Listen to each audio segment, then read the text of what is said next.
देखिए मीडिया के माध्यम से जो है ना आपने वो सारी चीज़ें सामने भी लाई थी। जिस प्रकार से मेरे नेता सम्मानीय राहुल जी गांधी, इनका कहना है, जननेता जननायक राहुल जी गांधी, इनका कहना है कि डरो मत, तो मैं तो डरता नहीं। मेरे नेता का कहना है कि अगर हमारी पार्टी अगर कुछ गलत अगर करती है तो गलत करने वालों के ऊपर में जो है आरोप प्रत्यारोप करने का काम राहुल जी के सिपाहियों का, वो सिपाही हम हैं। राहुल जी के सेनापति जो है, सेनापति एक प्रकार से अगर देखा जाए तो नाना पटोले जी है। नाना पटोले जी के सिपे सलार जो है, वो सिपे सलारों ने किस प्रकार से नागपुर में जो है कांग्रेस बर्बाद करने का काम किया, ये सभी को पता है। ये कोई छुपी हुई चीज़ नहीं है, कोई तिजोरी में जो है लाल डायरी लिखी नहीं है, ये सारे लोगों के सामने है। और मैं राहुल जी का सिपाही होने के नाते राहुल जी ने मुझे कहा है, कुछ मेरे जैसे लाखों कार्यकर्ताओं को, पदाधिकारियों को कहा है कि अगर हमारी पार्टी भी अगर गलत अगर करती है, हमारी सरकार भी अगर गलत करती है, तो हमको जो है हमारे सरकार के ऊपर में आरोप प्रत्यारोप करना पड़ेगा, कहीं ना कहीं पर उनके ऊपर में उंगली उठाना पड़ेगा। वही उंगली जो है मैंने आपने अगर देखा होगा तो मनसर बॉर्डर की चेकपोस्ट के ऊपर में जब गया तो वहाँ पर जाने के बाद में जिस प्रकार से वहाँ पर धमकी होती थी, ड्राइवरों को मारा जाता था, अवैध वसूली होती थी, वो अवैध वसूली के खिलाफ में मैंने अपनी आवाज़ उठाया। आवाज़ उठाने के बाद में वहाँ पर जो अधिकारी था, वो अधिकारी नॉन ड्रेस मैंने वो अपने ड्रेस पर नहीं था, खाकी वर्दी भी नहीं था, वो सिविल ड्रेस पर था, बरमूडा पहनकर था और फेसबुक लाइव में भी है। तो उतना होने के बाद में भी जो है वहाँ पर उन्होंने आरोप लगाया कि सरकारी काम में बाधा निर्माण कर रहे हैं, इनके ऊपर में 353 का गुना दाखिल कीजिए। मेरे साथ में नागपुर शहर के अध्यक्ष तौसीफ खान, मेरा छोटा भाई नयन तरोड़कर जो मध्य नागपुर युवक कांग्रेस का अध्यक्ष है, राहुल जी के सिस्टम की वजह से ये लोग चुनकर आए हैं। तो हम तीनों जो साथी है वो 19 दिन जेल में और अपनी खुद की सरकार में जेल में। तो खुद की सरकार में जेल में रहने के बाद में प्रदेशाध्यक्ष नाना पटोले जी जो है, उनका कहीं ना कहीं पर यानी पीठ थपथपाना तो छोड़िए, उनका एक सादा कॉल भी नहीं आता है। और उसके बाद में जो है, उसके बाद में वहाँ से हटने के बाद में मैं देवरी के बॉर्डर पर जाकर अवैध वसूली के खिलाफ में, क्योंकि एक जियाराम नाम का ड्राइवर था, वो ड्राइवर की आपने पोस्ट भी देखी होगी, 30 मिलियन तक वो पोस्ट भी गई है फेसबुक पर। तो वो जियाराम नामक जो ड्राइवर था बेचारा, वो ड्राइवरों को वहाँ के गुंडों ने मारा हुआ।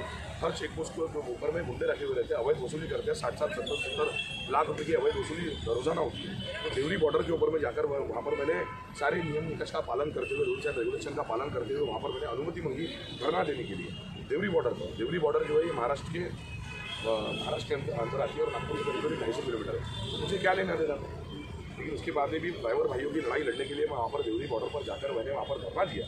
धरना देने के बाद में वो गृह जिला है सम्मानीय नाना पटोले जी का, सॉरी आरएसएस के एजेंट सम्मानीय नाना पटोले जी का गृह जिला है। वहाँ पर 150 लोगों का हमला बंटी बाबा शेट्टी के ऊपर आया था, नयन तरोड़कर के ऊपर आया था। वहाँ पर 7 दिन अनशन पर मैं वहाँ पर बैठा था, वहाँ पर अनुमति नहीं दी। तो वहाँ पर अनुमति दी नहीं, मैं वहाँ से 200 मीटर दूर गया।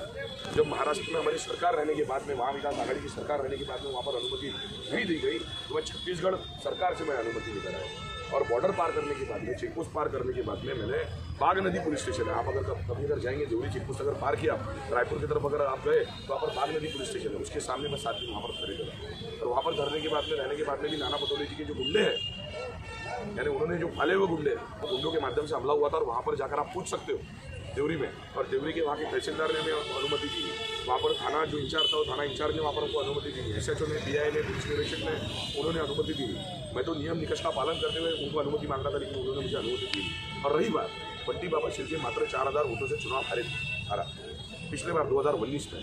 4000 वोटों से चुनाव हारने के बाद सबसे गंभीर, ये मेरा आरोप नहीं है, ये मैं सिद्ध इसलिए करना चाहता हूँ कि आरएसएस के एजेंट है, क्योंकि 4000 वोटों से अगर समझ लो कोई अगर युवा कार्यकर्ता अगर चुनाव अगर हारता है, या ज्येष्ठ कार्यकर्ता भी अगर समझ लीजिए कांग्रेस नेता अगर चुनाव अगर हारता है, तो कांग्रेस पार्टी की पहली लिस्ट में उनका नाम भी आता है और कांग्रेस पार्टी के पैनल में उनका नाम आता है। सम्मानीय नाना पटोले जी, सॉरी सम्मानीय आरएसएस के एजेंट नाना पटोले जी, इनके माध्यम से जो है इन्होंने मेरा पैनल में नाम कर दिया। जो 3 लोगों का पैनल में नाम जाता है स्क्रीनिंग से लेकर CEC में, तो इस पर जिम्मेदारी किसकी है? और कहीं ना कहीं पर जो है मैं आपसे ये बताना चाहता हूँ कि किसी एक विशिष्ट धर्म के एक बड़े गुरु के ऊपर में अगर समझ लो कोई भी अगर लांछन लगाने का काम अगर करता है, भारतीय जनता पार्टी अगर करती है, तो वो धर्म के सामने सुरक्षा रक्षक बनकर खड़ा रहने का जिम्मेदारी जो है प्रांताध्यक्ष नाना पटोले जी की थी। लेकिन वो धर्म के समझ लीजिए धर्म गुरु अगर मुस्लिम समाज के थे, इसलिए नाना पटोले जी आगे नहीं आएगा। इसलिए नाना पटोले जी ने ये जहर जो है भारतीय जनता पार्टी के माध्यम से और आरएसएस के माध्यम से वो लोगों ने जो है ये जहर पूरे महाराष्ट्र के अंदर में फैलाया गया। मैं जाता हूँ मोमिनपुरा में, अंसार नगर में, डोभी में, तकिया में, मैं वहाँ पर जाने के बाद में किले में जाता हूँ, मैं तहसीलदार मस्जिद के पास में मैं जाता हूँ, तो वहाँ पर मेरे मुस्लिम समाज के जो बांधव है, वो मुस्लिम समाज के बांधव मुझे कहते हैं कि नाना पटोले जी ने प्रतिक्रिया क्यों नहीं दी थी, वो बंटी आरएसएस की एजेंट है क्या? ये मेरा कहना नहीं है, ये सम्मानीय नागरिकों का कहना है। और कहीं ना कहीं पर बराबर है नवेद, ये मेरा कहना नहीं, आप नवेद को, मोइस को आप पूछ सकते हो।